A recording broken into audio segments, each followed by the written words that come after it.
tubahaye ikaze kuri Agasuda TV. Ku ngoma ari ku ngoma, ku ngoma yaranesheje, urupfu yamize bunguri, umwami Yesu ari ku ngoma. Haleluya bene data bakundwa, nshuti z'umusaraba. Nk'uko bisanzwe nanone tugiye kubabwira ku ijambo rivuga ngo sobanukirwa imikorere y'Imana kandi usobanukirwe n'imvugo y'Imana. Iyo abakristo benshi uganiye nabo, hari abakubwira ngo Imana yarababeshye, ariko iyo bakubwiye ngo Imana yaramubeshye, usanga iyo uganira nawe ukamubaza icyo avuga ko Imana yamubeshyeho, usanga ari uko atigeze asobanukirwa icyo Imana yavuganye nawe. Imana itugirire neza. Muri iyi mvugo y'Imana rero, abantu benshi bajya babyitiranya. Ntujye kure kugira ngo muri uyu mwanya tugiye kumarana, Umwuka Wera agushyigikire kugira ngo turusheho gusobanukirwa, tubashe kumenya imvugo y'Imana n'imikorere y'Imana muri uru rugendo turimo rujya mu bwami. Kuko kenshi tugorwa n'uko tutamenye ibikwiriye muri icyo gice, muri urwo rugendo turimo, akaba ari byo bigenda bidusubiza inyuma. Wijarajara, wijya kure cyangwa se ngo hagire ibiguhuza, ahubwo ndagusabye kugira ngo tubane muri iyi minota mike cyane. Tugiye kwifashisha amagambo aboneka hano mu gitabo. Tugiye kwifashisha amagambo aboneka hano muri Matayo ibice 5, turasoma umurongo wa 23.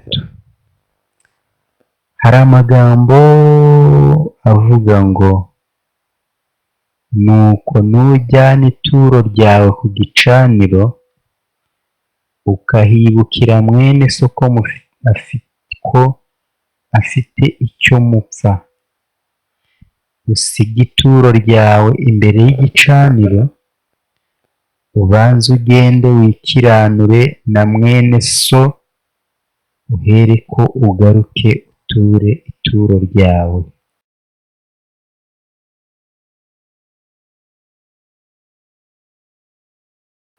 Dusomye amagambo avuga ngo, nuko nujyana ituro ku gicaniro, ariko wagera ku gicaniro ukahibukira ko hari mwene so mufite icyo mupfa, ngo ubanze usige ituro ryawe, ubundi ubone kugaruka kuritura. Yesu tugirire neza.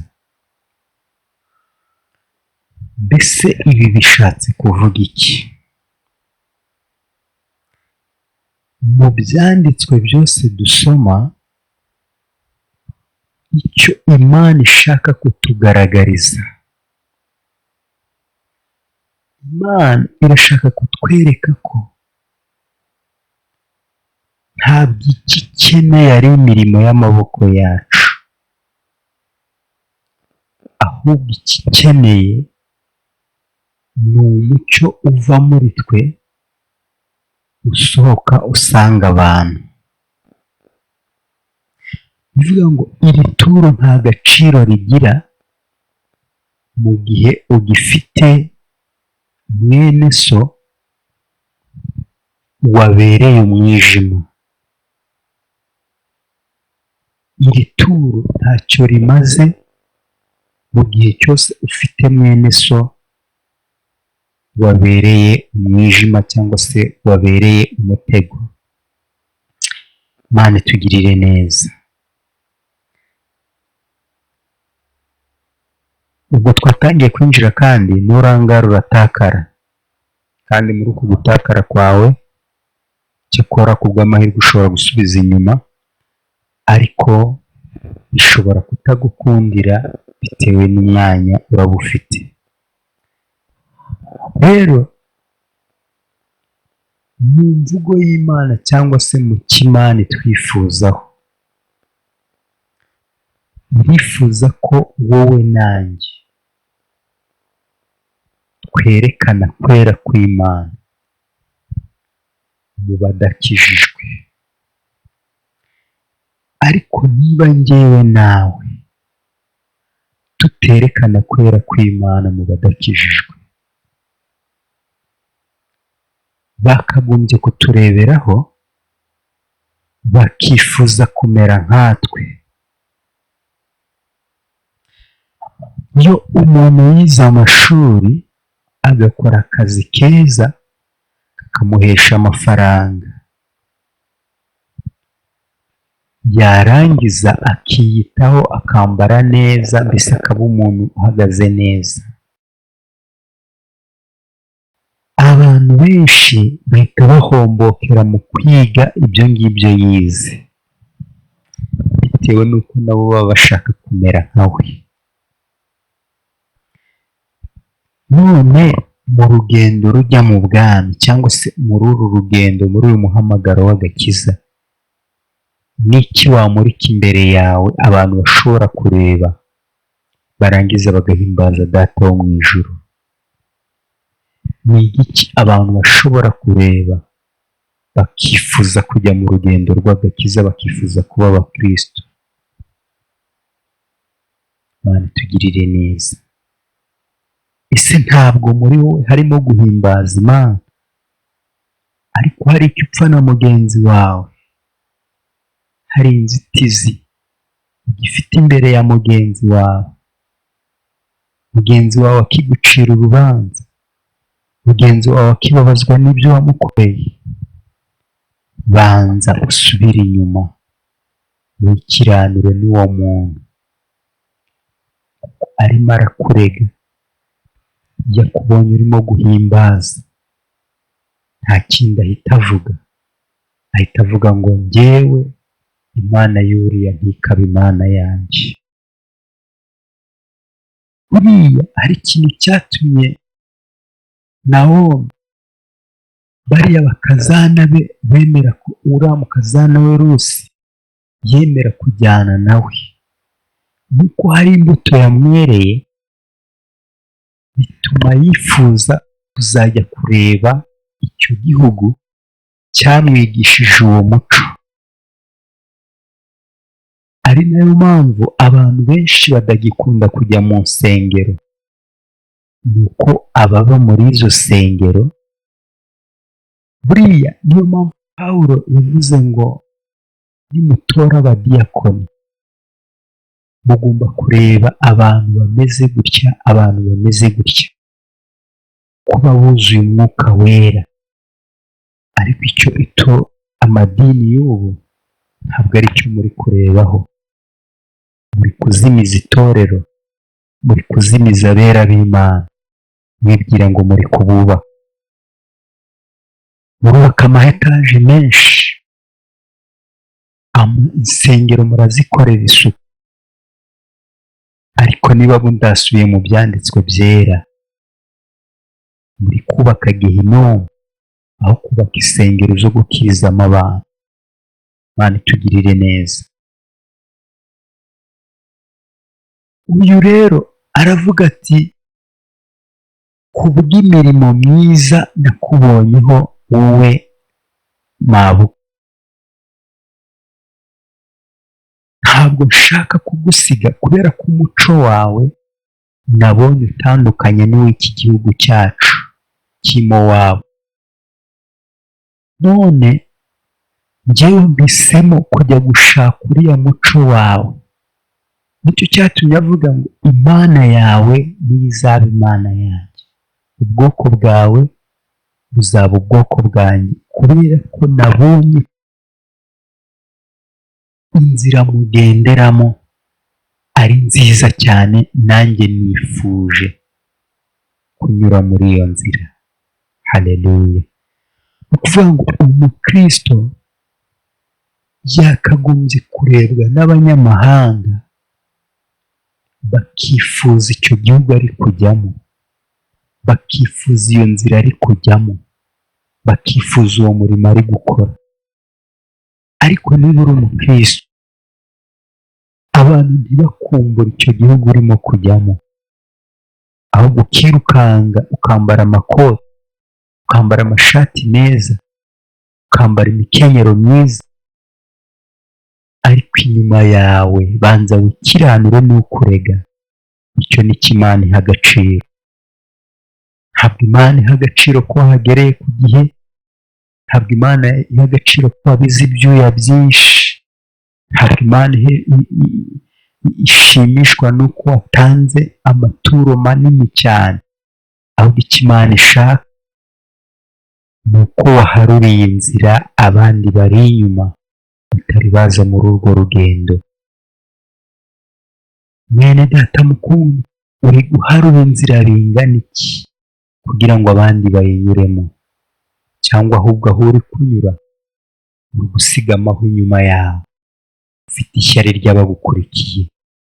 Ntabwo bikwiye kubaho mu rugendo. Bene data bakundwa, muri ubu bwami bw'Imana hari byinshi bihagije. Humura, ntabwo kuba bagukurikira bene data benshi ntabwo bizatuma ubura ingororano zawe, ntabwo bizatuma ubona utugororano dukeya, kubera ko kwa data hari ibisendereye, hari ibyuzuye cyane. Mbese tugirire neza. Mbese Imana yarema isi yose n'ibiyiriho, abera bayo, ikananirwa kubakorera bije y'uburyo bagomba kubaho? Yesu atwiteho. Ibaza abantu bari ku isi bose, nta n'umwe urabura ibyo kurya. Iyo uvuze ngo nta n'umwe urabura ibyo kurya,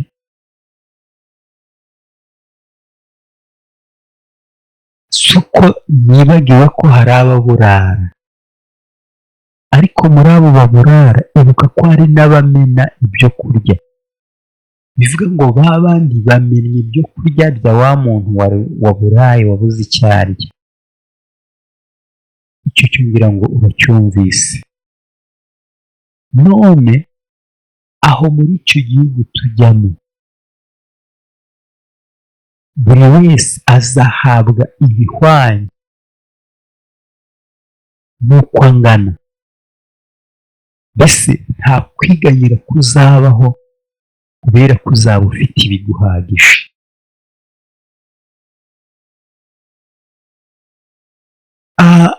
Ufashe urugero minervari y'ishuri. Iyo utanze amafaranga y'ishuri, wemererwa kwinjira muri icyo kigo cy'ishuri. Aya mafaranga y'ishuri iyo umaze kuyatanga, ukaza mu kigo uje kwiga, ntabwo bavuga ngo iriya ntebe ngo ni iyawe, ahubwo muraza mukinjira mu ishuri, ugahitamo intebe yawe, ikaba ibaye iyawe umwaka wose. Mu bwami bw'Imana rero, nimuhumure, niyo abagenzi baba benshi, ntabwo muzabura inkuge yo kwihishamo, ntabwo muzabura ibyo kurya n'imyambaro bibahagije mugeze muri icyo gihugu, ntabwo muzabura umunezero mugeze muri icyo gihugu, kubera ko amaso yanyu aho azaba ari hose azamubona. Imana itugirire neza. Rero icyo Imana ishaka ntabwo ari ukugaragara wowe muri uyu mubiri, ahubwo Imana icyo ishaka ni ukuntu ugaragara n'imbere, ko imbere uzwi n'abantu bake. Abo bantu bake ni abo wakoreye ibyiza n'ibibi. Noneho Imana iragusaba ko nta muntu n'umwe ukorera ikibi, ahubwo ukwiye kujyana umutima utunganye, udafite ikintu na kimwe inyuma yawe kigucira urubanza. Icyo gihe nibwo uzagera mu bwami bw'Imana. Icyo gihe nibwo uzagera ahera h'Imana. Icyo gihe nibwo uzabona Imana n'ubwoko bwayo n'abera bayo.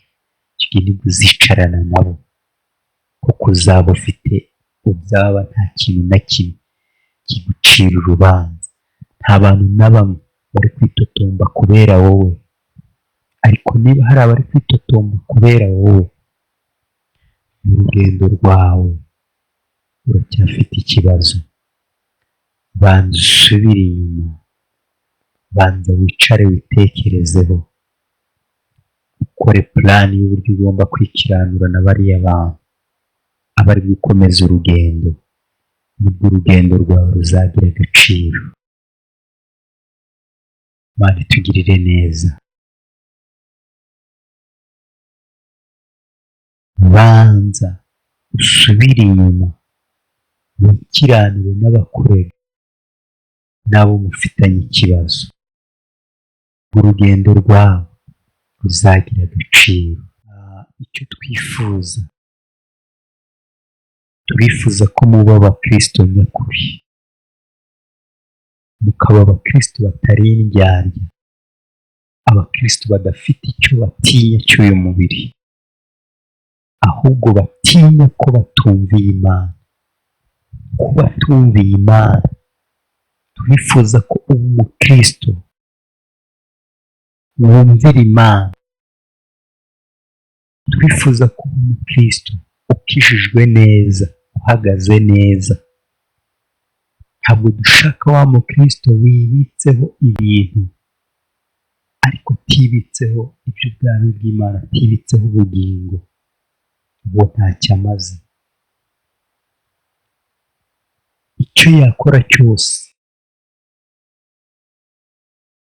Pawulo niwe wanditse aravuga ngo naho natanga ibyanjye byose ngo ngaburire abakene, cyangwa nanjye ubwanjye nkitanga ngo ntwikwe, ariko ngo ntafite urukundo, ibyo byose byaba ari impfabusa. Hari abantu benshi bari kwitanga ngo batwikwe, bagatanga ibyo bafite byose, ariko atari ukubera bakunda kubana n'Imana. Banza mutabyumvise neza. Hari abantu batanga ubutunzi bwabo bwinshi, ariko mu by'ukuri atari ishyaka n'urukundo bafitiye Imana, ahubwo ari ukubera ko amaso y'abantu abareba n'umwanya bahagazemo. Utinya amaso y'abantu kubera umwanya uhagazemo. Mukristo mwene data, urugendo rwawe, sobanukirwa imikorere y'Imana n'icyo Imana igushakaho. Yewe muntu unyumva, sobanukirwa icyo Imana igushakaho. Ntabwo Imana ikeneye ubwo butunzi bwawe, ahubwo Imana ikeneye umutima wawe, kubera yuko nukingura, mbese Imana irashaka gukingura kwawe kugira yinjire isangire nawe. Nyuma yo gusangira nawe, ibone kugutuma noneho gutanga bwa butunzi bwawe. ariko niba wumva Imana itaraza muri wowe ngo isangire nawe, urimo urarushywa n'ubusa. Imana itugirire neza. Pawulo ati naho nakwitanga ngo ntwikwe, mbese naho nakwitangira abandi, ariko muri njye bitandimo. Ushaka gukorera inyuma y'ubusa ya zero, ushaka gukora imirimo yawe ariko idafite aho yanditswe. Mwene data mukundwa, shakisha kugendana n'Imana, ntabwo iri kure yawe, ahubwo naho wicaye, naho uhagaze, muri iyo nzira ugendamo muri kumwe. None se niki gituma udashobora kumvira icyo Imana irimo kugusaba? Dufite kataloge, dufite ibi byanditswe byera bikubiye hano muri Bibiliya. Abantu benshi basigaye bagira isoni zo kugendana ibyanditswe Bibiliya, basigaye bagira isoni zo kuyigendana. Ariko impamvu bafite isoni zo kugendana ibyanditswe cyangwa se iyi kataloge yabo, ni uko ibirimo batigeze babikurikiza. Birirwa bakora amanyanga hirya no hino, bagatinya ko nibababonana ibyanditswe bazabaseka. Igihe cyose uzumva gutwara iyi Bibiliya, gutwara Bibiliya ufite isoni, jya umenya ngo watangiye kugwa, watangiye kuva mu byizerwa. Niba wegura Bibiliya ugiye gusenga, kumva nta guhamya kuri muri wowe, ndakugira inama, isuzume. Icyo ni kimwe mu bimenyetso bikwereka kuri kure y'Imana. Imana itugirire neza. Genda wicara ahantu, ushakishe umutima wawe, usubize inyuma mu byo wirirwamo, mu unyura hose, urebe ko nta muntu ukurega, nta jwi riri gutaka inyuma yawe, kuko tubisomye hano muri Matayo ibice 5 umurongo wa 23. Nujyana ituro, iryo turo mbere y'uko urijyana ubigejeje ku gitambo, ariko ukibuka ko ari uwo ufite icyo upfa na mugenzi wawe, subirayo ujye kureba uwo mugenzi wawe, subizayo iryo turo ryawe. Niba aho hantu uri burisige nta mutekano uhari, fatira ituro ryawe usubireyo, ujye kwikiranura no kurega. Aho ngaho urahakura imbaraga ziguhesha uburenganzira bwo kugendana ibyanditswe byera. Yesu atugirire neza. Umwami Yesu arakubwira ngo ndababwira ukuri ko nimutampamiriza imbere y'abantu cyo muri cyo, nanjye sinzabahamiriza imbere ya Data icyo muri cyo. Mani, ijambo uraryumva? Iri jambo urimo uraryumva? Nimutampamiriza imbere y'abantu ko muri abakristo, nanjye sinzabahamiriza imbere ya Data n'imbere y'abamarayika. Bivuga ngo niba muri wowe ufite isoni zo guhamya, niba muri wowe ufite isoni zo guhamya ko uri umukristo, niba muri wowe ufite isoni zo guhamya ko uri umukristo, Umwami Yesu nawe ntabwo azigera aguhamiriza imbere ya Data n'imbere y'abamarayika. None se mutagera muri iki gihugu, mutagera imbere y'aba bamarayika, mutagera imbere ya Data, ya mirimo wakoze izaba ikumariye iki? Kwa kwitanga kwawe kuzaba kukumariye iki? Bya byuya byawe bizaba bikumariye iki? Bakundwa bene Data, nubwo muri kwishuka ngo mufite amatelefone zirimo, ariko iyo mugiye mu kazi mujyana za telefone, niyo mugiye gusenga mukajyana za telefone. Hakwiriye kubaho impinduka rero ibagaragaza nimba mugiye gusenga cyangwa nimba mugiye mu kazi. Yesu atugirire neza. Nimba mugiye gusenga cyangwa nimba mugiye mu kazi, mukwiriye gufata ibyanditswe byera mukabigendana kugira ngo muhamirize abantu ko muri abakristo. Imana itugirire neza. Ntabwo iremereye, nta biro byinshi ifite, ahubwo ni uko kwizera kiranuka kwakamye muri wowe. Niyo mpamvu ufite isoni zo gutwara ibyanditswe byera, kubera ko kwera no gukiranuka kibarizwa muri wowe. Isoni rero zo kugendera mu mucyo, kwigaragaza uwo uriwe, niyo mpamvu uri kwihishahisha, ariko ntibikwiriye uhinduke none kugira ngo ubwo kwihishahisha kwawe ukurweho, maze Imana iguhe imbaraga kugira ngo ukomeze urugendo rwawe. Mbese iyo ujyanye ibyanditswe byera ugahamya kuri umukristo bikumarira iki?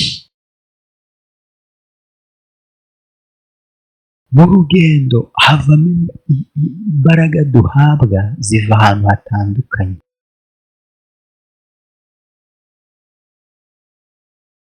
Hari igihe hari urugamba ruzaba rugiye kukugeraho rw'abadakijijwe.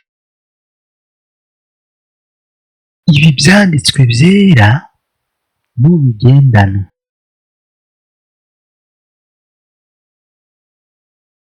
urwo rugamba ruzaturuka mu badakijijwe uzaba uri kurukumira rutari rwakugeraho. Ariko nukomeza kwisanisha n'abadakijijwe, niyo waba ukiranuka, niyo waba wubaha Imana, uru rugamba ruzakugeraho kandi kurwigobotora bizagutera ikibazo. Ikindi kintu gishobora kugukururira intambara yewe mu Kristo mwene Data, ni imvugo uvuga mu kanwa kawe. Kontorora imvugo zawe. Ukwiye kuvuga imvugo zitandukanye n'iz'abatizera. Ukwiriye gukora akazi kawe bitandukanye n'abatizera. Ariko nimba uvuga imvugo nk'iz'abatizera, ibyadukanye ibyadutse byose nawe ukadukana nabyo, ugatangira ugashaka kwiyoberanya kugira ngo ukure utanyuzwe nabyo, aho ngaho hazaba hari ikibazo gikomeye cyane. Ufate urugero, nimba afite n'imyenda nk'inzara nyine zimeze ukuntu, no kugira ngo abantu batambona, wenda ndi diregiteri w'ikigo runaka, nkagenda nkafata izindi nzara nkazihisha zimwe zanjye, cyangwa se nkafata ubusembwa buri kuri njye nkabuhisha kugira ngo abantu batabumenya. Ariko nshuti mwene Data, burya busembwa bwawe nibugaragarira abantu mu gihe cyo kugutesha agaciro ukabona ahubwo nibwo uri gukomera, aho niho uzasobanukirwa icyubahiro cy'Imana no gukomera kw'Imana bitewe n'uko iri kugendera muri wowe kandi iyo yatanze itegeko. Hari umugabo witwa Mefibosheti. Uyu mugabo ngo yakomokaga mu muryango wo kwa Sawuli. Dawidi rero agiye gufata ubwami, hari umuhungu wa Sawuli umwami witwaga Yonatani. Imana imushyiramo urukundo rukomeye cyane rwo gukunda Dawidi kugira ngo uyu Yonatani yambutse Dawidi muri icyo gikombe cyo kwiheba yari agezemo, kuko uyu Dawidi yaza kubura abantu ku ruhande bamushyigikiye yari kuvuga ati iri ntabwo ari isezerano ry'Imana. Ariko yajyaga gucika intege akabona hari akariba gatoya, hari akarembo gatoya Imana yafunguye muri uwo muryango wa Sawuli kakamutera ibyiringiro. Noneho umuryango wa Sawuli wose urashira.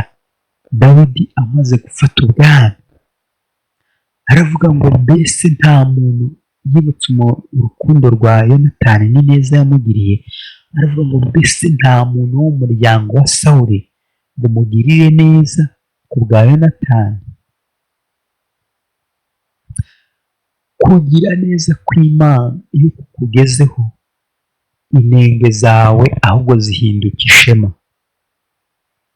inenge zawe zihinduka iby'agaciro, ntitukuze inzara zawe ngo kugira ngo abantu batamenya ko zavuyemo. Wisige ibintu ku bitsike byawe ngo abantu batamenya ko byangiritse. We kwitukuza kugira ngo abantu bakubone ukundi kuntu, ahubwo genda uko Imana ishaka bikubaho yari ibizi. Njya ntangazwa n'abantu bakoresha ibintu by'amafaranga bakumva ko nibatabikora icyo kintu ari icyaha. Ariko si Imana iyobewe ko nta mafaranga ufite? Genda ukure, nibyo bizubahisha Imana. Ariko niba nawe ubwawe utanyuzwe n'ukuri, ntabwo icyubahiro cy'Imana kizagaragara, kuko Imana irashaka gukorera mu bidashoboka. Nizo mbaraga zayo, nibwo buhanga bwayo, niko gukomera kwayo, nibyo abantu bari buboneremo Imana. Ariko wowe nimba muri wowe ufite ipfunwe n'ubwoba ko icyo kintu bakikubonyeho bagusuzugura, wavuye muri kategori y'abana b'Imana winjiye muri kategori y'abanyamahanga.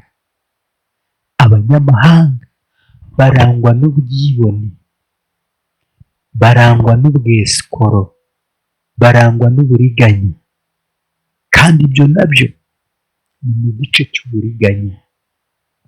Urimo urabeshya abantu, urimo urambara amamasike, urimo urereka abantu ko uri umusaza n'ubundi uri umuntu w'umusore, urimo urereka abantu ko uri umusore kandi uri umusaza. Mwene data mukundwa, wikora ibyo nabyo harimo uburiganya bw'abadayimoni bushobora kukubuza kwinjira mu bwami. Mana itugirire neza. Ushobora kumbwira ngo mbese kwigira neza ngo ni bibi? Mbese gukora ibi ni bibi? Ariko hari amategeko agena ibintu uko ukuntu biri bukoreshwe. Hari abantu rero bafata ibintu icyo byagenewe ntibagikoreshe, ahubwo bakagikoresha ibindi kitagenewe. Mbese yemwe abo bantu baba bari gukora neza? Twebwe turi ibikoresho by'Imana, turi abantu Imana yarinze kugeza tugeze ku rugero rwo kumenya ko ariyo yaturinze twe tutarakomera. Urugero, umuntu ashobora kuvuka kandi iyo avutse ntabwo abaza abamufashe ni bande. Umuntu akavuka iwabo n'undi bagapfa, bamara kugenda bavuye muri iyi si agasigara wenyine, agahura n'umuntu hariya akamufata gutyo gutyo gutyo gutyo kuzageza igihe azaba akuriye. Noneho aba bantu iyo bamuguriye imyenda, bamugurira imyenda ibashimishije ko babona ari buyambare ikamubera. Uyu mwana rero ntimukaba abana b'ingayi, ahubwo mwebwe kunyurwa n'icyo Imana yabahaye, n'icyo Imana yabateretsemo, nibwo buzima bwiza kandi ntacyo bizabangizaho niba muri abakristo by'ukuri. Imana iduhane umugisha. Amen.